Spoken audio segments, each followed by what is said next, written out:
Hey guys, I'm back after a very long break. Too long. Yeah, a little too long, but I'm here, and I'm here with SorinVinyl, and we have a few random records to show off to you. 10 whole records. 10 whole random records. Yeah, so I'm gonna start us off here with Rough Mix by Oznas. This is a Texas psychedelic hard rock record. This is a reissue. I don't remember from what year, but it's basically like an exact replica of the original. It's on that Ozone Records label. Cool. And I think it has an insert in here. Yeah, it's got like some background on the band and stuff. It says it's pronounced Kanaz. Oznas. Yeah. It's interesting. Not know that. But okay. But yeah, this is a Shroom Angel Records reissue, which is pretty interesting. But yeah, this record is amazing. It's like really jammy hard rock psych throughout. Like, and the names for the tracks are pretty weird, like Doodly Squat. 1, 2, and 3, but those happen to be probably like the best tracks on the whole record. And if you're into that like hard rock psychedelic stuff, this is definitely a good one to check out for sure. Definitely want to find an original of that someday. That would be a really cool one to get, and I don't have that one. But I do have this one, Morgan. Yeah. Steve Morgan, I believe, is his name. He released one record under the band Morgan. Yeah. It's just incredible. Like, psychedelic. Kind of heavy, honestly. Pretty heavy record for the time. Welcome to the Void. It's like a very metal sounding title. Oh, yeah. Came out on Probe. This is a reissue. It's the non-gatefold version reissue that I got at Matthew's ex-place of work. Yes. That he picked up for me. This is just an incredible record. Yeah. Would you agree? Oh yeah, I got the same reissue, and it was definitely worth it because finding original of that, yeah, that would be the find of a century. I know. Cheap and Cheerful Record Collector here on YouTube. He bought this for like $16 in the jazz section of a record store. So you never know. You never know what you'll find. For sure. But I believe this band was from the East Coast somewhere, like New York or something like that. And he found that copy all the way out in San Francisco or something. So it's like, you never know what you're going to find. But yeah, this is just a killer sort of heavy psych type thing. I really enjoy it. For sure. Alright, well, next up I have probably I'd probably say one of my favorite records, at least psychedelic, like progressive type records. And this is Glass Harp's self-titled record. I think this came out in 1970, I believe. We gotta listen to that one because yeah, we're definitely listening. Matthew has been hyping it up. I love this record so much. It's just like the first side for me is just amazing. Can You See Me, Children's Fantasy, Changes, Village Queen, Black Horse, like that whole first side, like it's just so great. And it's just some great like melodic like vocals. And is it sort of proggy? It's definitely very proggy for sure. Okay. I love the prog, so yeah, it's very good. And they had an unreleased record, I know. I forget what it was called. But Psychedelic has that one. Yeah, I have the reissue of it. Oh, you got that? Yeah. Oh, okay. I think it came out in 1960. It was meant to come out in 1969 on Peppermint Records, and that one's pretty good too. That one definitely is more psych leaning for sure. Yeah, it's more of an early psychedelic record. Yeah. Than that one, but yeah, I saw a copy of that once for $15, but it was so trashed that I could not buy it. But that is a pretty nice copy. Yeah, this is a decent one. I got this at Noble Records. Shout out to Noble Records. I love that guy. That guy's pretty sweet. I talk about him so much. Okay. Well, to keep going with that kind of prog vein, This is one that Matthew's very jealous of that I Yes, got. it's I'm so not sure bad. if a lot of people who watched my video even saw this, but this is Operation by Birth Control, a killer krautrock album with this cover is insane. Oh my! Like I bet- literally, I didn't even I don't see know if you've the. ever seen the gatefold. No, I haven't. What? So they eat the babies, and then the babies go in here, and it fuels their machine, their little rocket ship, and yeah, the front cover is a grasshopper eating babies.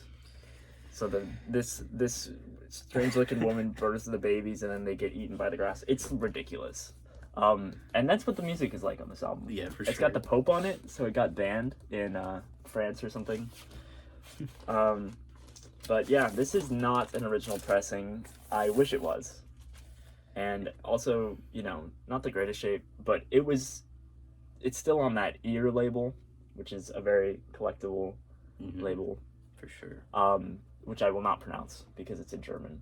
But yeah, it's a German second press, so 74 or something like that. Yeah. But still, bought it in Estonia. I picked it up and I couldn't believe it. Just great, sort of heavy krautrock. We have Dark Side of the Moon by Medicine Head, which, yeah, this is not Pink Floyd, obviously. What? Who would have thought? This actually came out a year before The Dark Side of the Moon by Pink Floyd, and it's way different. It features Keith Relf from the Yardbirds on vocals, and it was actually produced by him as well. This record's very interesting. This is a UK pressing on Dandelion Records, by the way, and that's an OG, right? Yeah, it is, and it's in pretty decent shape. Yeah, it's very interesting. It's kind of like blues rock oriented on some songs, but also very heavily psych leaning. It's got a very like slow, jammy, like downer type vibe to it, I'd say, on a lot of the tracks. Like Keith Relf's vocals are like very slow and like mellow like, and it's an interesting listen for sure. And I don't know, you don't see this one every day, so I thought I'd give this one a showcase. If that record did well, that Pink Floyd record would not be called Dark Side of the Moon. Yeah, that's because I think they held a working title for Dark Side of the Moon because of that record. Yeah. Or something like that. And then it flopped, so they're like, okay, well, we can call it Dark Side of the Moon too. Right. And yeah. Yeah. That's pretty cool. Definitely an interesting one for sure. Talking about things you don't see every day. Oh, yeah. Affinity. You guys probably saw this in my video, if you've seen that. My video where I got my Arizona haul. But this is an original German Vertigo, and I paid $20 for it. But it's in horrible shape. But, I mean, talk about a great record. This one took me a couple listens. I didn't really like it the first time. Yeah. I didn't really like it the second time either. But I think the third or fourth time this would get you. And it definitely grows on you. I can agree with that for sure. A very, very cool record. Yeah. There's that Vertigo label that everyone loves. And I don't know if I can get the lighting right to show you how torched it is. But it's pretty bad. Yeah. It does have a loop and all along the watchtower that I have tried to get out. But it's just not, I just can't. Someone in the comments told me I should get a Crosley and put it on 78 RPM. It just rips through the groove or something. Which, it would not matter for this record. If I scratched it again, it would not be noticeable. Yeah. There's constant surface noise. It's not overpowering, but... Yeah. It's definitely one of them records for sure. Could be in better shape. But also, I'm not going to complain for $20. Yeah. I knew what I was getting into. For sure. I intentionally bought this. Yeah. Like, if you see a Vertigo swirl for $20, like... Yeah. How can you say no? Like, especially honestly. a German Vertigo. Yeah. Definitely one that I'm glad I bought. For sure. Yeah. All right. Well, next up, we have probably definitely one of my favorite finds for sure. This one might make another appearance in another video of mine later down the line, but this is Inspiration Information by Shuggie Otis. What can I say? I don't know. I've listened to all 3 of his studio albums, and this one by far is probably my favorite one by him. I got this for $1 in DC. Ridiculous. Yeah. I don't know. Like it's pretty beat. Like it's pretty scratched, but it actually sounds pretty good. Like after a good cleaning, it sounds great. And like I don't know. Like you drop the needle on side 1, and it's just like you're instantly grooving. Like this album instantly puts me in a good mood as soon as I start listening to it. Like it's fantastic. I love Shuggie Otis, but I don't have anything by him yet. Yeah, I don't understand. Like, yeah, it's in pretty rough shape, but like still $1. Like, $1 in the dollar bin. Like, what the hell? It's pretty. I love those record store finds. It's like at a record store. Exactly. But still, it's $1. Right? Like, I just couldn't believe it. And also, side 2 on this gets really trippy and weird for sure. Like, it's like XL30 and Pling. And Not Available. Like, all 3 of those tracks, like, they sound so trippy. If you're familiar with the game Earthbound, they sound like they would come out of the soundtrack for that game. Like, I'm convinced that the composer for that game soundtrack would, like, listen to this record for sure. Because it sounds uncanny. That's awesome. But That's yeah. so cool. That's such a great find. I'm very jealous of that. But I can't complain. Because, speaking of great finds. Oh, man. My greatest find, probably. Either 1 or 2. The other one is the last one that I'm showing. But, yeah, Funkadelic Maggot Brain. I had to show some funky, because you had some funky thing. Makes sense. But, this record explodes your brain the minute you put it on. Without a doubt. Keeps it exploded. Though I think my favorite track is Can You Get to That, the second one. That's fair. But I can't really choose. I don't know if you can choose anything over Maggot Brain. It's just that guitar just rips. Yeah, it just, if you need your mind expanded for 10 minutes, that definitely the one to get. I've got the receipt, which I always show. I'll hold it up for you. I'll put it up to the camera here. $5.30. Yeah, this is a pretty great find, I would say. Insane. Insane find. Unbelievable, I'd say. It's kind of unbelievable, and it's honestly, it's in really good shape. Yeah, for $5, like, it's insane how good condition this is in. It's got the seam split, but that's just the cover, and then the record itself is really, really not bad. I don't know, I feel like these records aren't in the best of shape ever. No. Especially like these old Funkadelic ones, but no way. Yeah. Yeah, this is just a trip and a fantastic, funky, psychedelic P-Funk album. P-Funk. Yeah. Insane. It's crazy. I don't know. The lucky guy. Yeah. But yeah. Well, my luck, I got pretty lucky with this one, I'd say. Oh, yeah. This is Mapole. We just listened to this, actually, and I guess you hadn't heard it in a while, and it is fantastic. This one needs to be taken and played on my radio show. Yeah, I need to for sure buy a copy or steal yours for a week. You can definitely borrow it. But yeah. Anyways, this is like, I got a really good deal on this off eBay, and like $30. Yeah, like $30 and shipped. Yeah, $30 shipped, and crazy. This is just really good jammy psychedelic rock, more of like harder rock album on some tracks all throughout, and yeah, just the first side, like the transitions between each of the songs is amazing, and you just get taken on a ride with this album, like all throughout. It's so good. It's so good. I mean, if you loved like even like classic rock, I think this is one that's not too far out there. That's like, you would just love it because it's so good.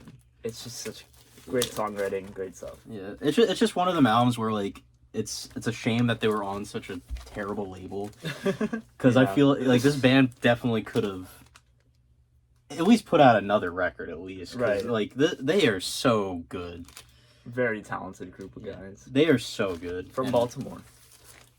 I think that the read on the back is kind of interesting. I don't know if you're gonna be able to see that on camera, but if you want to pause the video and check that out, it's kind of interesting. But yeah, definitely check this one out. Like, no matter what you're into, this one's definitely a good listen for sure. And to end off, to one up Matthew. Just kidding. Yeah.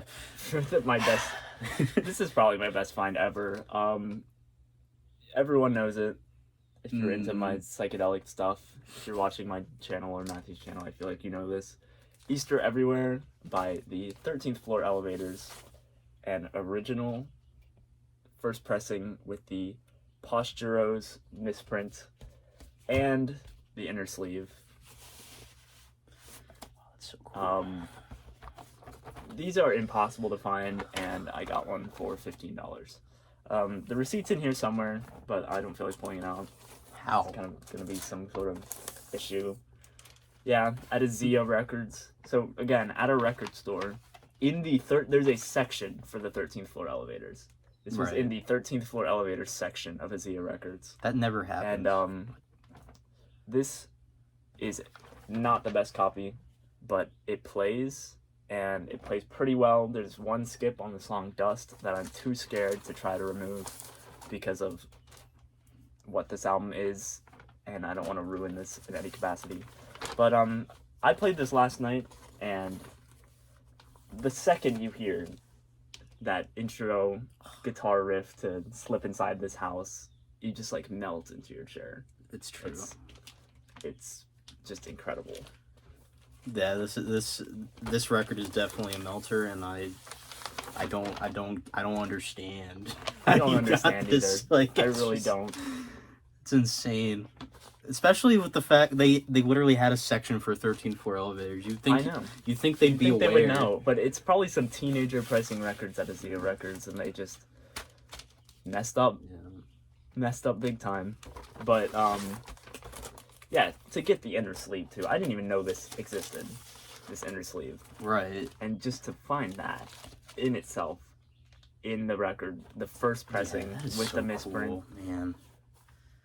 Yeah. So cool. And the cover's in pretty good shape. Every time I hold this, I'm like, that's not real. Like, there's no way I own this. It's unbelievable. I really thought it was a bootleg when I picked it up or something, or like an 80s reissue. I didn't even look at the vinyl until I got in the car. I didn't pull it out. I think I looked at the label. But I saw the ring where I was like, what? Right. I mean, you just grab it and you're... Why would you... $15, why would you even bat an eye at that? Like, just grab it and buy it. Like, that's insane. Yeah. But yeah. But alright. Well, that concludes our, I guess, 5 records for you, 5 records for me showcase. 10 records. 10 records total. If you can't do math, if you that's can't, 10. Yeah, that's 10. But yeah, I apologize for my literally billion years of absence. Whatever. I did the same thing. Yeah. I did the exact same thing. Yeah, I'm still alive. I'm here. So it's okay. I talk about you all the time. Yeah, I see. Yeah, it's fine. So I'll be back, and hopefully I'll be making maybe I'll make a top finds video here soon. Hopefully. Yeah. Hopefully. Top finds ever. Yeah, all time ever. maybe. But yeah. So thank you so much for watching, and I'll see you in the next one. Bye-bye.